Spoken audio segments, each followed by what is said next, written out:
Welcome to another edition of Pittsburgh Sportsline. Thanks for watching us locally on Comcast 7, only in Bethel Park, and Verizon 32 in Bethel Park, and everywhere from Nemacolin all the way up to Cranberry, Wexford, and everywhere in between. Got a lot of great feedback when we were at the fights. So for all you new fans and the ones that have been watching us, hello tonight. I can't remember all your names, about 10, 15 people, and the Donnelly family was all behind us at the boxing. They said they loved the show, and they said we're a little bit funny at times, so I appreciate that. I want to give a shout out to the receptionist, secretary, and executive, whatever, Yolanda.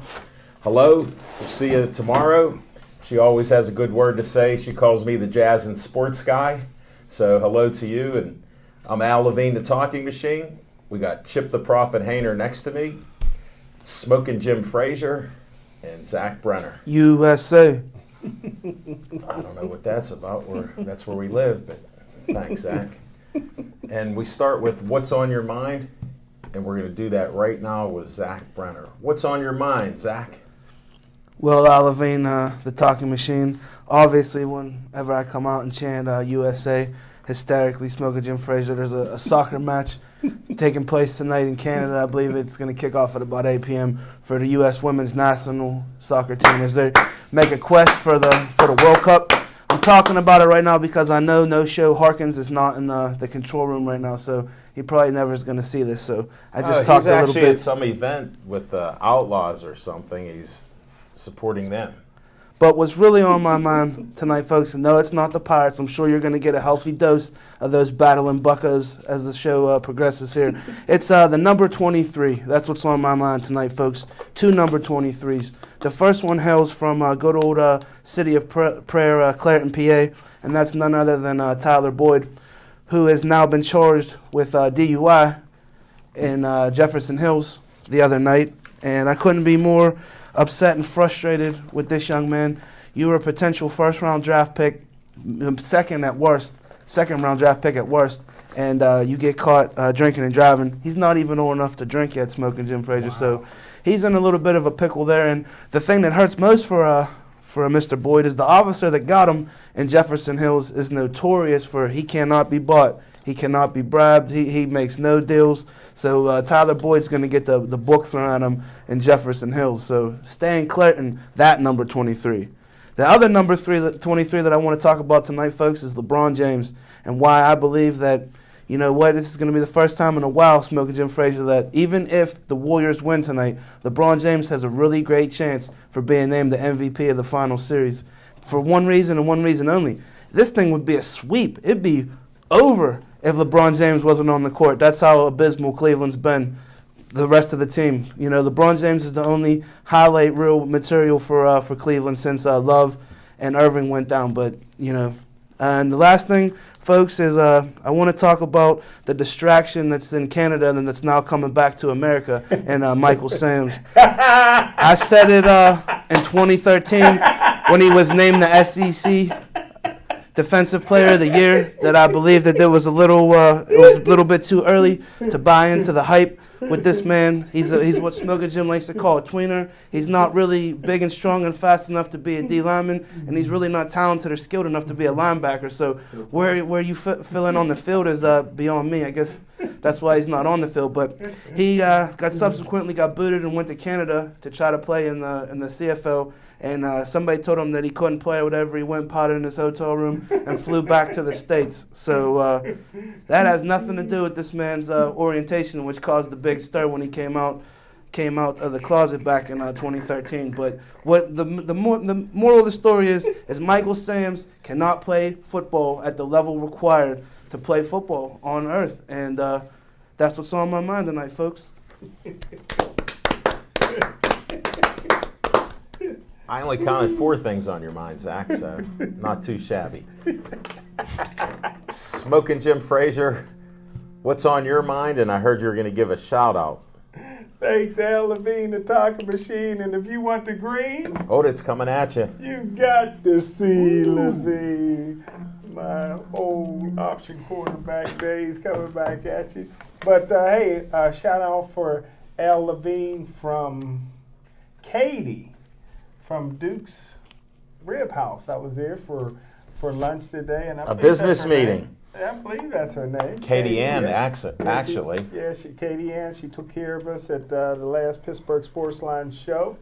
She's looking good as usual, and I said I'd give a shout out to her, to you, Al Levine, the talking machine. I know that's not what's on your mind. Thanks, Smoking Jim. But what's on my mind is, and I'll be real brief. Is, why are you going to be brief? Zach took about 4 minutes. You could have the same.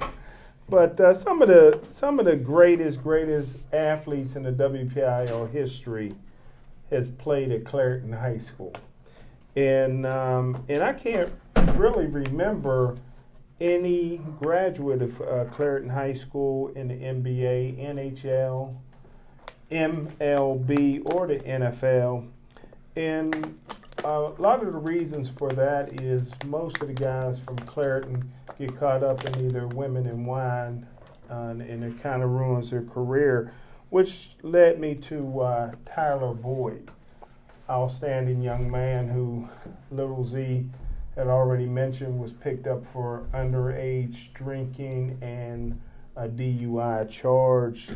And I don't know right now if this is the beginning of the end of the Clairton curse sneaking up and biting Tyler Boyd in the butt. And that's what's on my mind. Thanks, Smoking Jim.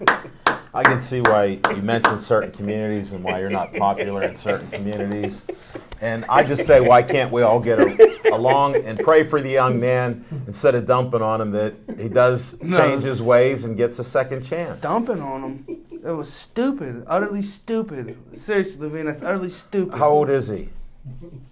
19. He's 20 years old. Okay. Is anybody here that's been 20 years old, even you, Zach, along, Yeah, it's like and 11 years ago, done anything stupid? And I think all of us at one time were 20 years old and did things that we wish we wouldn't have done. You know what? No man at this table was ever garnering the kind of accolades that young man intention is getting on the football field. So no, for that being said, no, there's no. How does that excuse for make it. It's anybody unacceptable. different? It's unacceptable because he's right now. He knows the spotlight's on him. He knows there's no reason to be. You already know, Smoking Jim, that it's just an insult for him to even show up in Jefferson Hillsborough right now. Right. He's just asking for it. Mm-hmm. So then not only does he go over to Jefferson Hillsborough, but he also knows that he's not old enough to drink, has a couple drinks, and then gets behind the wheel and drives. No, it's unacceptable, Levine. It's unacceptable. Of a player that that talented and that smart on the football field to be that stupid off the field is unacceptable. I gotta agree with Lil Z. Well, you guys in the sandbox, I like your passion on certain things. It's very selective.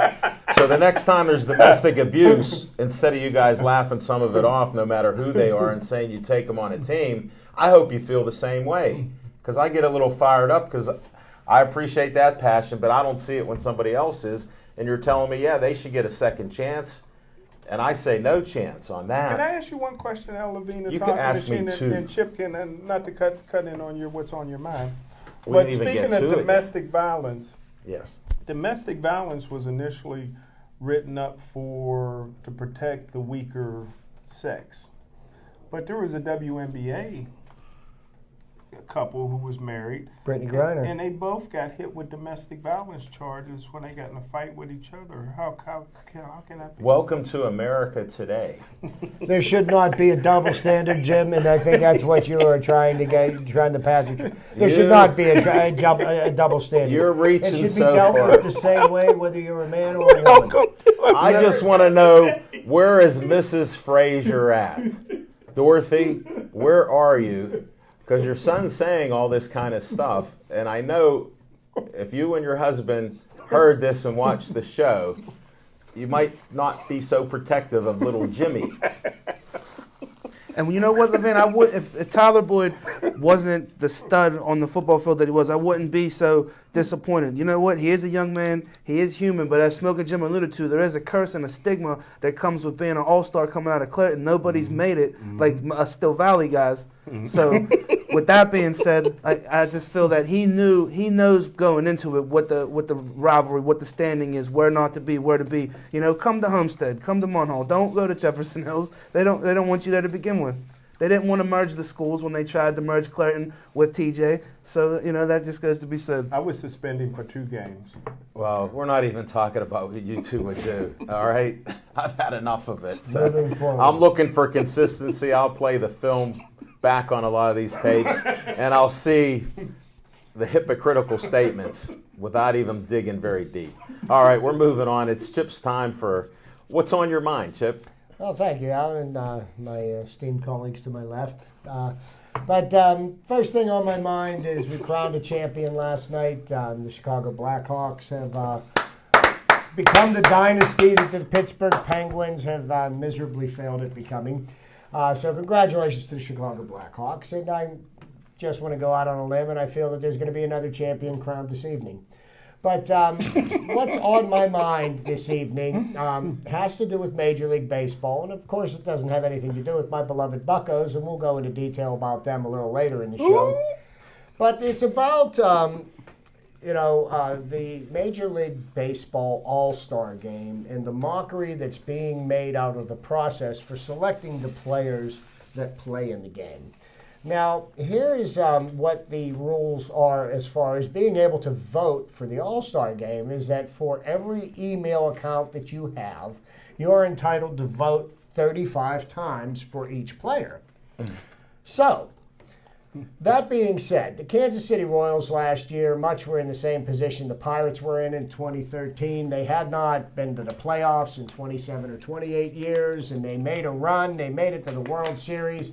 And the city of Kansas City was reborn. The people fell in love with baseball again. Well, for this year's All-Star Game, right now, 8 of the starting positions 7 of the 9 starting positions in the American League are all Kansas City Royals because the Kansas City Royals fans have started a program where everybody's creating emails for them, accounts for themselves, and they are voting to put their players on. So instead of playing a true all-star game where you have the all-stars from each league playing one another, you're going to have the Kansas City Royals playing the National League All-Stars.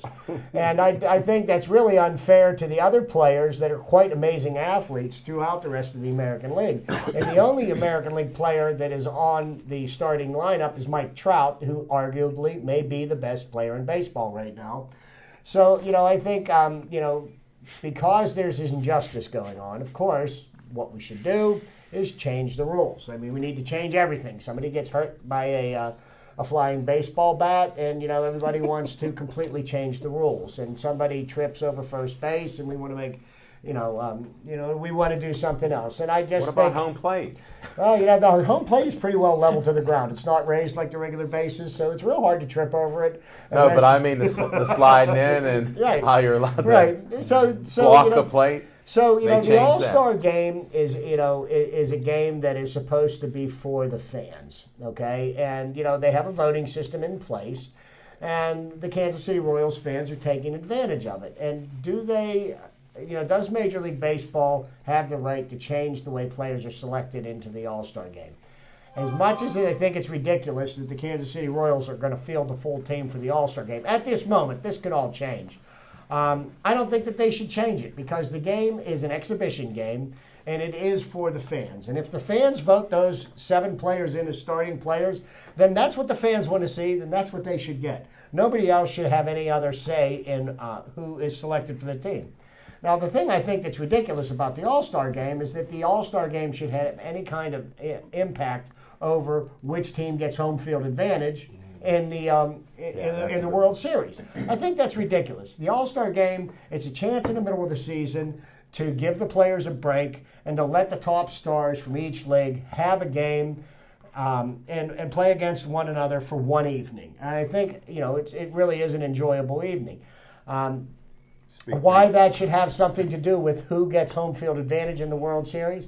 The way I feel, home field advantage in the World Series, there's 2 teams playing. The team with the best record gets home field advantage. I think that would be reasonable. It seems logical to me, but apparently that's not the case. So if you ask my opinion, and this is once again just my humble opinion, don't change anything. If all the Kansas City Royals end up on the All-Star team, then that's what the fans want, so be it. Sounds like another nail in the baseball coffin. A little disclaimer. If you just watch the show for the first time, I know in this social media and everything, there's different haters that are out there. All you have to do is look to my left, your right, and you'll see two guys that try to make a mockery out of the great American sport, baseball. And there's actually millions and millions of people that are actually baseball fans for a whole Hundreds season. of millions. Right. And they're hiding in the closet. Well, we don't know about that because I don't want to fire you up about another subject, so we're not going to talk about closets there for you because I know you'd be close on that one. Yeah, Michael Samms has nothing to do with this. Exactly. So these guys, if you like what they're saying or you don't, give a call because that would pump them up. 412-831-3304. And just ask for Zach and Smoking Jim and their opinion on baseball. And I was going to talk, no, I'm not talking baseball. We'll do a segment on that sometime when we can interrupt Zach again. We'll do that. Absolutely. And what's on my mind is we had a great night of boxing at the Sokol Club in Southside. Smoking Jim had trouble finding it. We told him to be there at 4 o'clock. He was there at 5 to 7. Other than that, he was in rare form. Somehow I just watched the video, and I was checking some of it out. A lot was cut out. I don't understand why. So we'll do a little investigation. But thanks to Rich Donnelly for putting on a great event. His wife, Melissa. His whole family was sitting right behind us, and relatives and everything else. And they had a great time. They enjoyed our show. The hospitality was there. The boxers were great. The coaches. Northside, I was told to say by Coach Jack Mook, got their butts kicked. Northside won and kicked the butts of Southside. They only won 3 out of the 13 fights. And Jose Carabala, he had a great performance from his fighters too. And it was nice to see a lot of the young fighters. We saw Steve Cunningham's son come out to our show while we were taping the boxing. He already looks so slick and well trained that it's just unbelievable to see somebody. I think he's only 9 years old, maybe 10. So that was just awesome. Great fights during the night. We also had a historic event in the last fight with JT, the Brick Bracket, and our man Eric Sidnor. They fought without headgear for the first time in over 30 years. In an elite class, they called it. And they both agreed not to fight with headgear.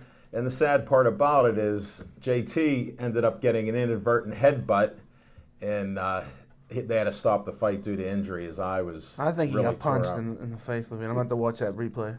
Well, I didn't get a chance to look at the replay on it since there were 13 fights. I would not have made it tonight, but it does look like we got a great job on the camera. I set it up. Zach helped to balance it and fine-tune it a little bit.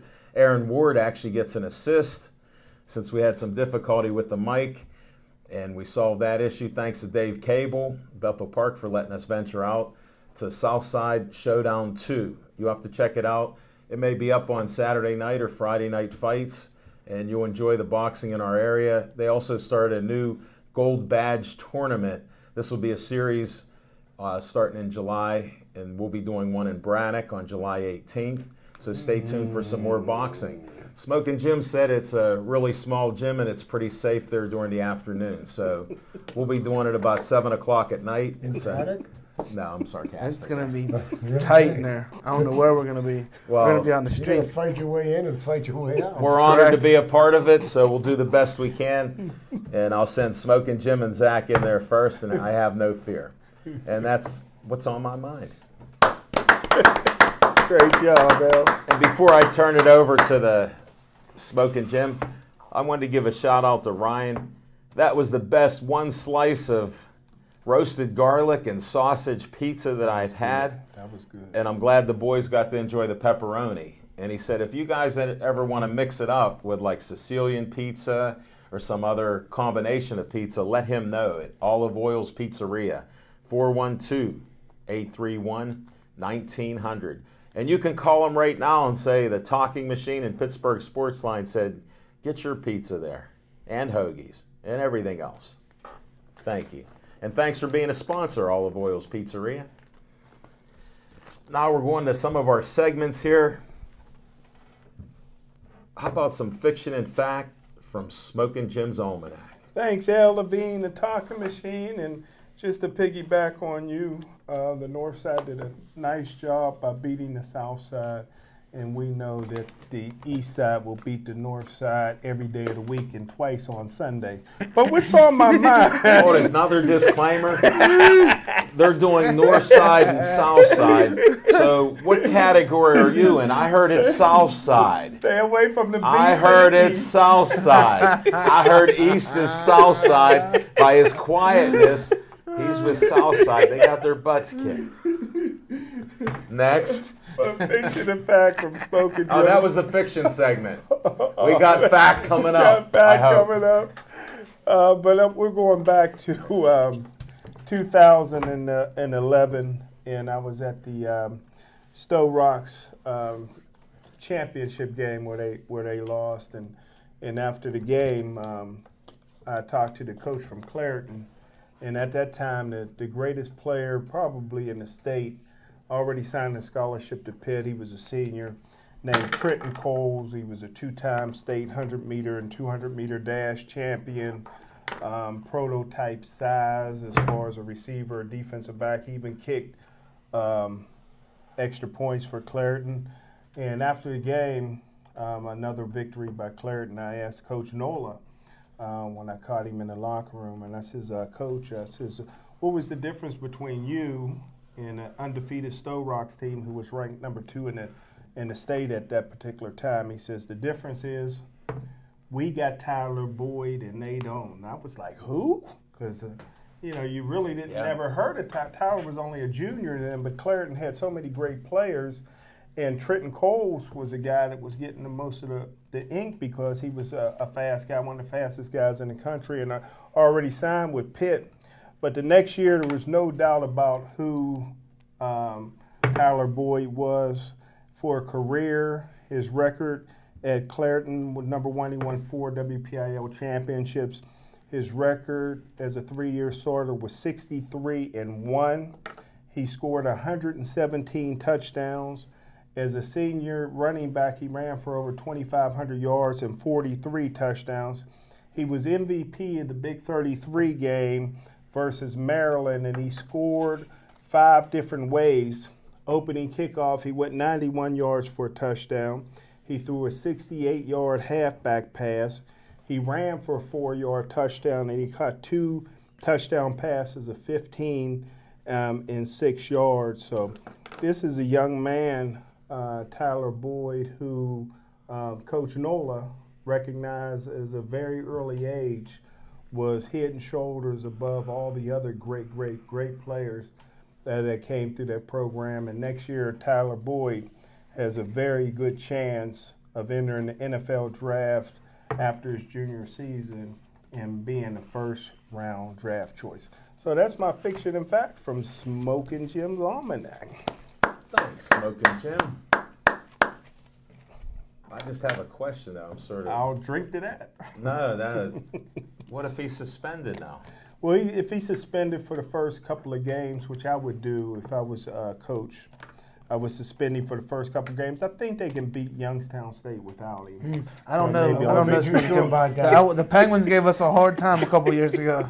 Yes, you forgot Paul Christ isn't coaching yet. We're hopeful here. All right, we'll talk. Maybe you can bring Wisconsin down and take a dump against Youngstown State.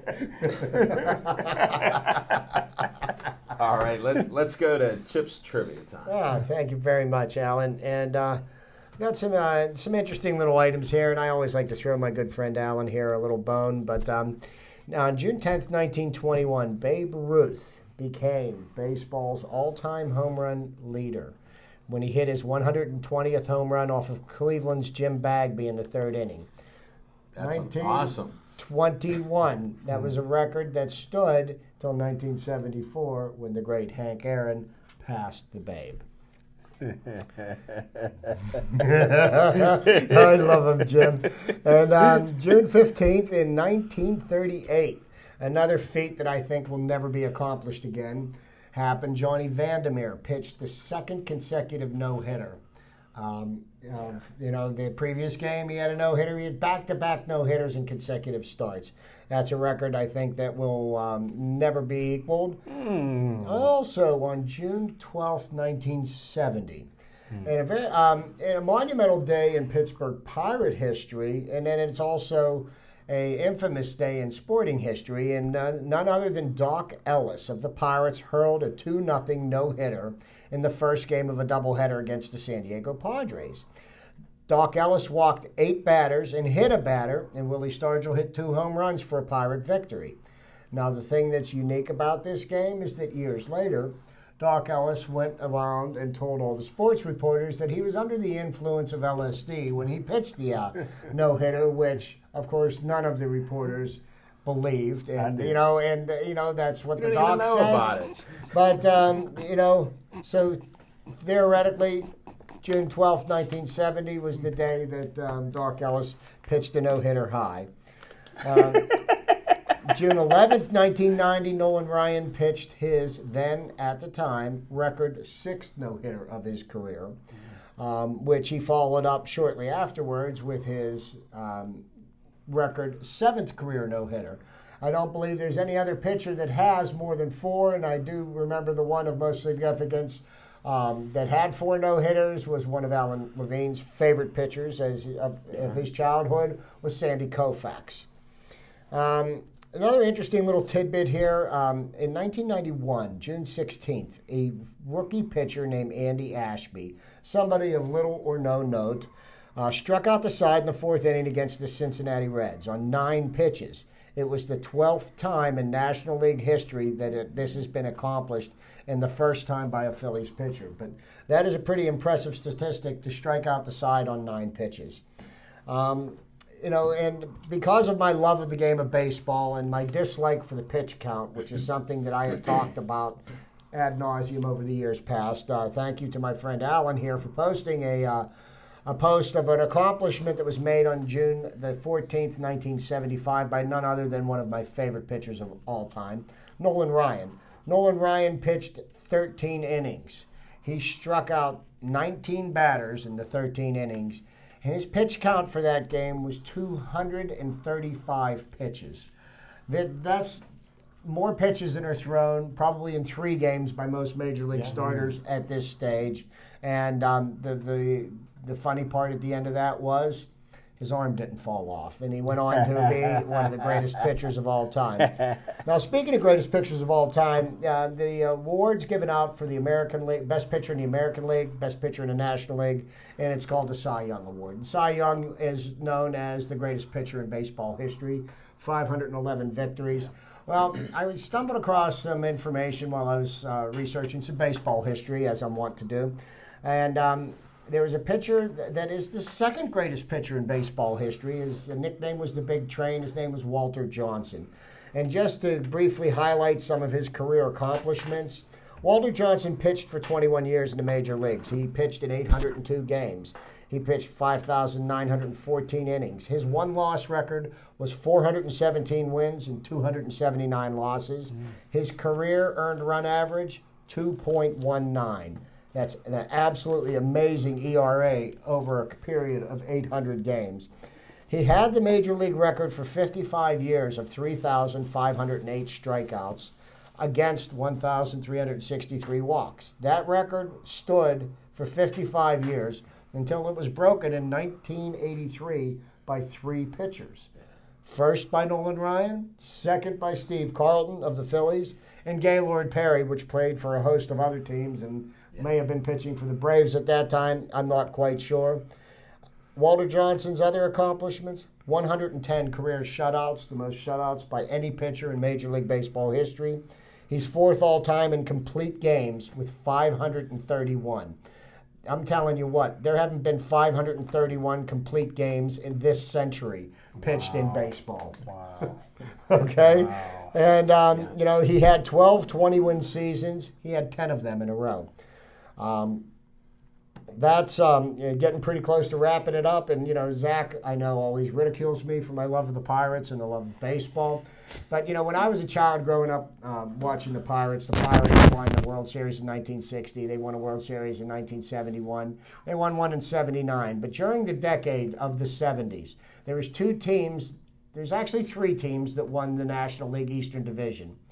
It was won 9 times by either the Pittsburgh Pirates or the Philadelphia Phillies. And the only other team that won the National League Eastern Division in that decade was the 1973 New York Mets. And last but not least, I did this one here for my good friend Jim Frazier. Anybody that's, I'm sure Alan will recognize this gentleman's name, but on June 16th, 1969, Brian Piccolo passed away from leukemia.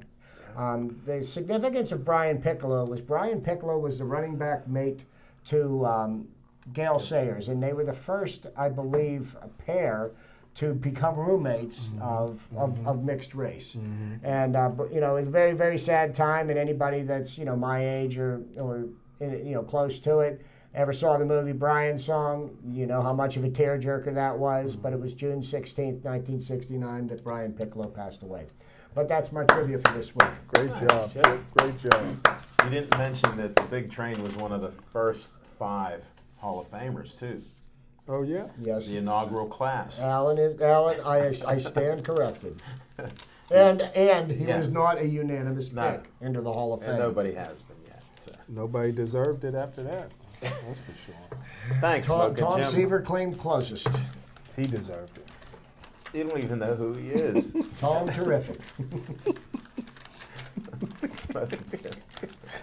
And that, folks, that's what you get here. Thanks. 412-831-3304. You can call in and talk personally to Smoking Jim about whatever he wants or whatever's on his whim, his latest whim.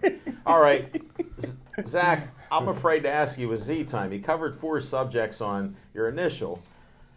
We got to have a ruling because this cheating is getting too far with you. Z time, 1 subject, if it's possible. All right, Olivine, the talking machine. We'll stick it to 1 subject, and it won't be baseball, the Buccos, or the All-Star game. You don't have to baseball. mention any of that. All you got to do is say the subject because you're actually adding stuff in each time you do that, and you think I don't catch on to that. These young bucks here, I don't know. Well, folks, what I really want to talk about on Z Time is last week I told you a story about how Russell Wilson, the quarterback for the Seattle Seahawks, was risking potentially losing about $23 million by playing out his rookie contract. Well, guess what, Olivine, the talking machine? This just in. Russell Wilson went and took out the insurance policy on the upcoming season. So, and who gives you the scoop on that? well, hey, we always defer to the CBA guy over there on the corner over there. Not just CBA. Some common sense, and you got to protect your assets. Okay, that's part of it. See. Well, thanks for your 1 subject there, buddy. Hey, thanks. That's it. That's it? All right, we're going to go to On Location. There was no location on Monday. It was a nice day off there, so enjoyed it. We're going to be at Duke's Rib House and Grill on Monday, and I don't know how to clarify this subject. Most of the people on our show are our featured guests. Smoking Jim's running his own show where he has a featured guest who they believe they're the only featured guest. Then he told me we're going to have about a dozen other featured guests that are having their 25th anniversary. So I can't keep track of it. Plus we got another 4 or 5 other guests. Smoking Jim, I have a quandary here, and don't even look it up because I got the dictionary. You're not even going to read it, but yeah. Thanks to Lois Brenner. You want to get the Funk and Wagnalls? I'm not even bringing it out. What am I supposed to do except thank my co-host Smoking Jim for... Oh, well, wait a second. I didn't say for what. You might have just got your execution here. I've been asking him to try to share things and post things. Well, he stopped posting stuff on Pittsburgh Sportsline after a week. Got too tiresome. He stopped inviting people to our events because 100 was too much for him. Now he started reposting back to Pittsburgh Sportsline one thing, And now he's sharing stuff to a couple other. Now this is social media talk for a lot of you, so if you're lost, so is Smoking Jim. But somehow he's smart enough to be able to do it when there's a sweetie involved. So the investigation of Smoking Jim's sweeties will continue. Come out to the show at Duke's Rib House and Grill. Seriously, we have some good sports talk, great food there. And Smoking Jim did have the best double rack of ribs 2 weeks ago, but he left so fast I didn't see him eat it. But that's another story. Come on out. You're welcome there. In 2 weeks, we'll be at the Royal Place, back for another great time there, right on 88. Smoking Jim found it, 51 and 88. It's easy to find. We do boxing there, and we got a lot of guests coming there, Smoking Jim. So I hope you can pull one featured guest out of that group, please, if you can. And that's our on location report. Stay tuned for our exploits, and I will post up the fights later tonight. So anybody interested in the boxing, you'll get to see it. And anybody that was a boxer that asked, I will get it to you. So that's it. Now I want to thanks. I have to at least mention a couple things about the Buccos because I've been a fan for a long time. Is this the segment? I'm doing what Zach Brenner does. We sort of meander into it, and then we say, oh, Is that a segue? by the way, this is our segment. Oh, okay. And as he interrupts like me, I appreciate that. It's respectful, so I got it. Sorry. We're going to talk a little Bucco talk. Yes, sir. And Manny Sanguian was a hero of mine. Yes, sir. And I did forget about the 38 innings that he caught of shutout baseball, which was quite a record back then. Well, now we just hit 42 shutout innings. And what, Cervelli, he's caught 42 innings. 43. Oh, is it 43? Yes. Wow. I must have read something wrong there. No, Thanks. no, it's nothing in the bottom of the first. You're giving us an update on the Ooh. Pirate game, okay? Wow. Yes, I am. No, that's quite an accomplishment because one of the reasons being is if the Pirate pitchers weren't pitching so well, the 5-game winning streak would not be there either. So it was great to have an offensive explosion last night, 11 runs. That's Smoking Jim and Zach mix. They missed that while we weren't working, so I understand that. They didn't even realize there's a 5-game winning streak. So these are some of the things that get lost on the ones that aren't fans or want to be fans. There's a lot of or games. will never be fans.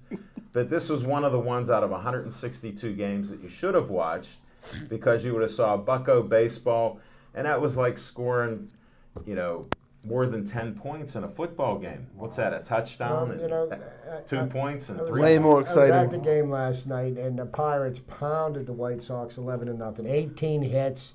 The top 7 batters in the lineup had 2 or more hits, with the exception of Sean Rodriguez, who went hitless, and Francisco Liriano, who went hitless. But Francisco Liriano struck out 12.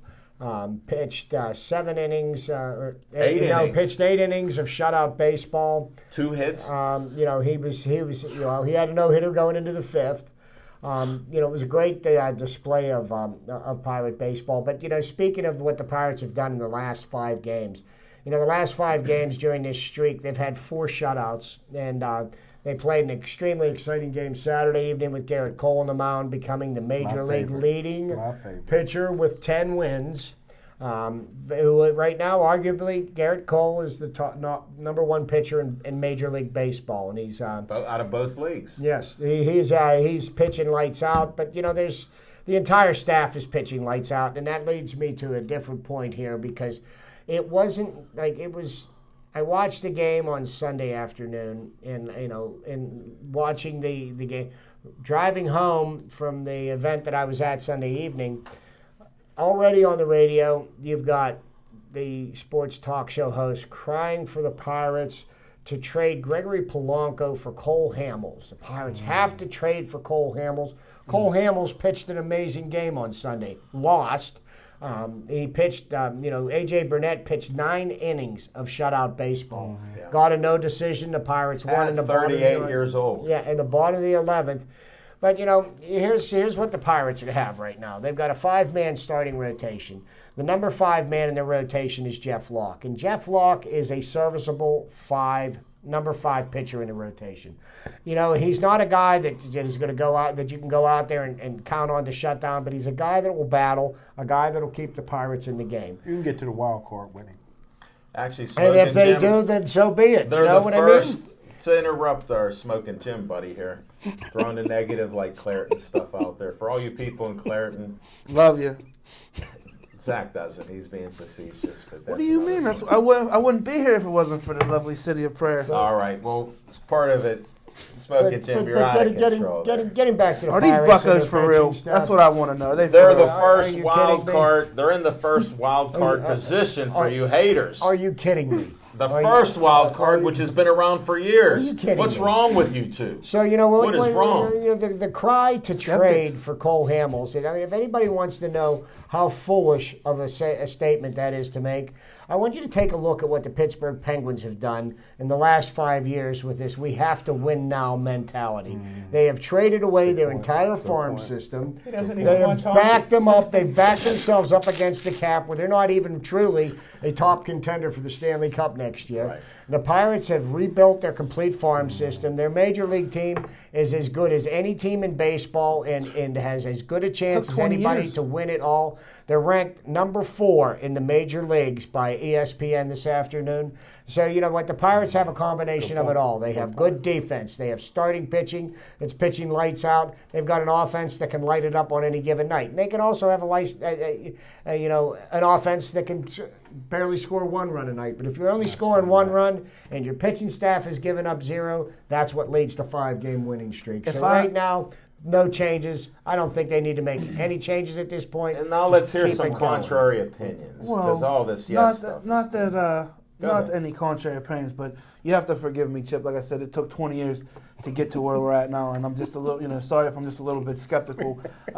What I really want to know from you, baseball experts over on the right, is I'm far compared from to the rest of the division, like break down how the rest of this the season is going to play out for the Pirates. How it's shaping up right now for in the division wise. Well, I mean, They're chasing St. Louis. Yeah, here's the interesting thing that's happening with the Pirates right now is that since the Pirates went on this winning streak, and they've won 18 of their last, I believe, 23 games. Yeah.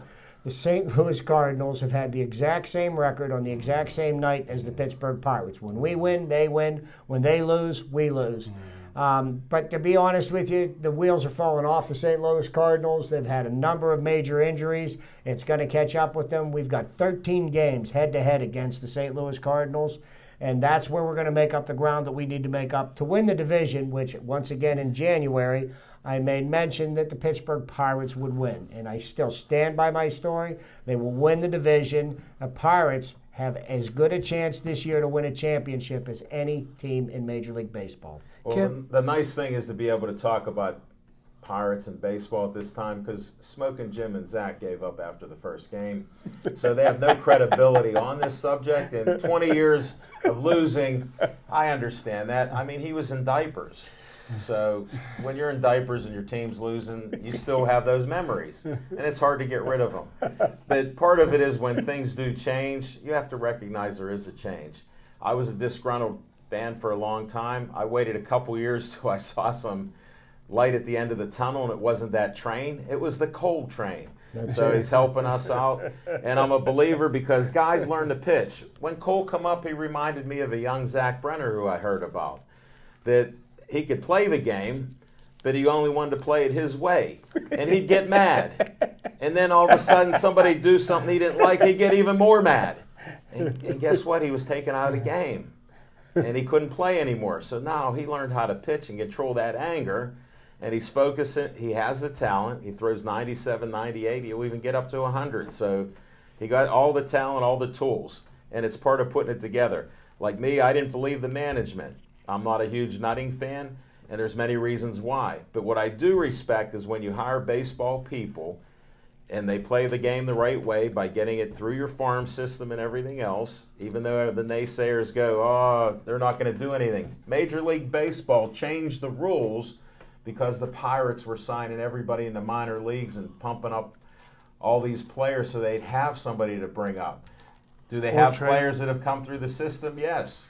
So that's success. And you know what? The Pittsburgh Pirates have become a destination, not a place to be exiled to.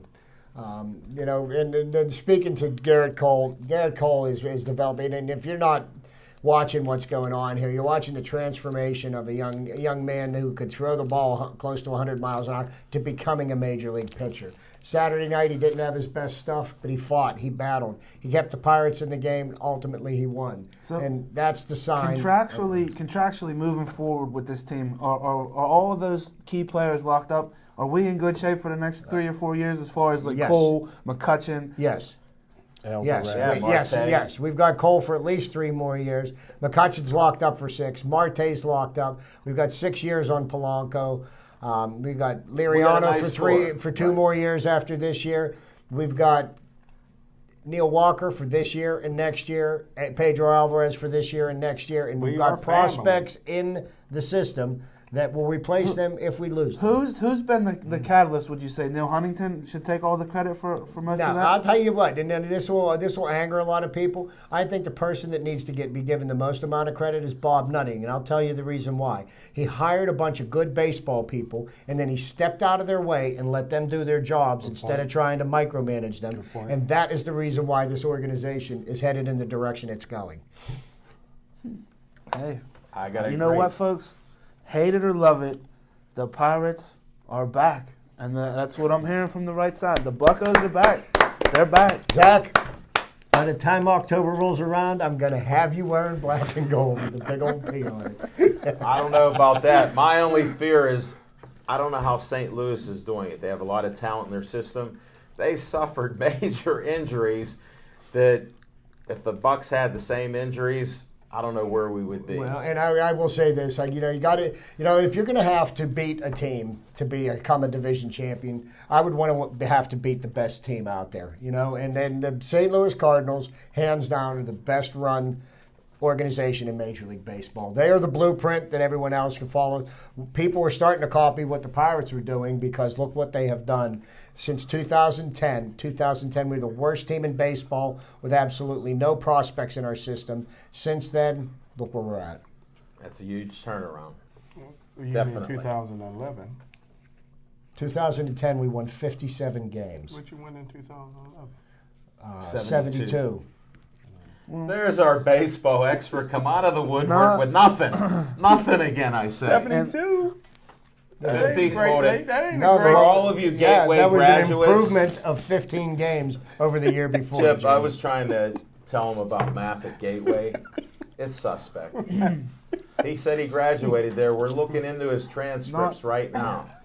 We're not getting anything. Let's go to another segment. Zach, what's on? I think, given the fact that you guys are so excited that Chicago now has a dynasty for winning 3 championships in 6 years in hockey, they can't win a title to save their lives in baseball. But in hockey, Chicago's strong. And I just want to point out that I predicted that win. Thank you. The coach, Smoking Jim, their coach has been there for 6 years. He's won 3 Stanley Cups in 6 years. Joe Quenneville. It's impressive. And he's not known for being the most nicest guy or gentleman. He's a real in your face kind of guy. So sometimes. I just want to give a shout out to the Chicago Blackhawks. Basically, that what the Chicago has done, like they alluded to, is what I would have liked the Penguins to do, but they have kind of a different attitude over in the arena console with Lemieux and Burkle and company. They were going for broke, every single season. Smoking Jim Frazier, Yeah, but we gave him credit for doing it. The players didn't produce, and the coach had one system that he was stubborn with. He wasn't flexible. Well, he did what we wanted. We wanted them to go all in. I was happy with it. You know what the Chicago weren't. Blackhawks did is the talent that helped them to win the cup. People like Brandon Saad et al. They came up through their system. So what they didn't do is they didn't trade away all the people that they were highly touted prospects that they drafted for aging veterans that we rented, and now what do we have to show for it? But the thing is, I give them credit. They were all in to win it. We're from Pittsburgh. We believe in the champions. So the only thing you can be is disappointed. Yeah. Because they did what we wanted. But when you look at the Blackhawks organization from top to bottom, the goaltending coach, Kenny Waite, he played 19 years in the NHL. Mm-hmm. They have assistant coaches that played 18, 17 years in the NHL. So the organization in Chicago has been, built way better It's more than the solid. organization Well, you know in what? Pittsburgh. I noticed the Penguins made a move today, and it didn't get a lot of ink.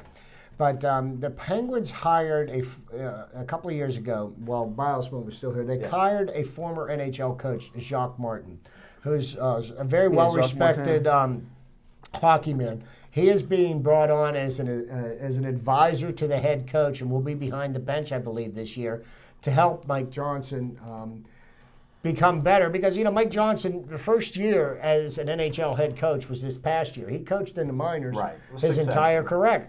Maybe that could make a difference, but I think, really the thing that upsets me about the Penguins right now is, hearing stuff like Evgeny Malkin is unhappy, and you see the way he pouts. And because he doesn't get, he seems to think that Sid gets preferential treatment. And you know what? He's getting paid top dollar. He just needs to man up and play the game to the best of his ability and quit worrying about things that he shouldn't even be worried about. I got a question for you guys that I don't understand. Everybody knows I love hockey. Now, the basketball ratings is up over 14%. Isn't that high? The hockey ratings is 2.9.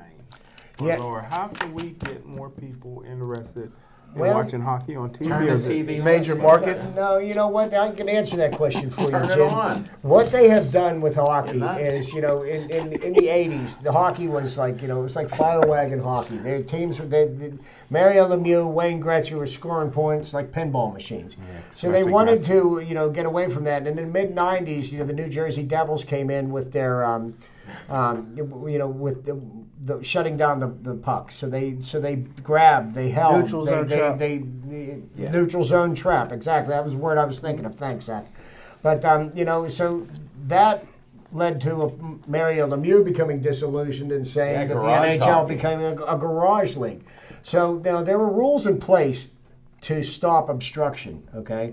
They're not being enforced. The referees never call it. To be honest with you, the game of hockey right now is kind of painful to watch because, what puts fannies in the seat is people scoring. And the scoring is way down in hockey. Hockey needs to do something to induce some more enthusiasm into the game and to bring the fans back. But yes, hockey is suffering greatly right now. And, the lack of a real major television contract, they've got the NBC game occasionally, but they're just not getting the national exposure that the NBA, Major League Baseball, and professional football. Nobody's getting that. Nobody's getting that. The National Football League prints money. Smoking Jim, since you brought up the NBA, what kind of viewership were they getting before this 14%? Well, like you said, I'm just talking in the finals. Yeah, and then they're up 14% over last year. Because I think they get under 10% or so. Yeah, you're right. Their viewership is not really that big either. Yeah. Compared to your sport that you love, football.